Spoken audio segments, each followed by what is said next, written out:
right way to use the Nano Cure FS550 Facial Steamer. First, let's talk about the water. We strongly recommend using drinking water in the water compartment. Please avoid using hard water as it may lead to mineral buildup inside the device and affect its performance over time. Second, it's important not to mix oils directly into the water tank. Instead, your device comes with a separate attachment designed specifically for essential oils. Here's how to use it. Take a cotton bud, place the cotton into the designated attachment, and apply a few drops of your preferred essential oil onto it. Attach it securely on top of the device as shown. Switch on and wait for 30 to 40 seconds to start steaming.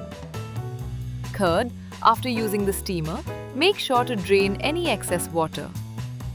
Drain the water inside water tank and also tank holder. Clean the tank holder to keep it dry and maintain hygiene. Also, use the handle to easily carry the steamer and place it in an upright position until the next use. Thank you.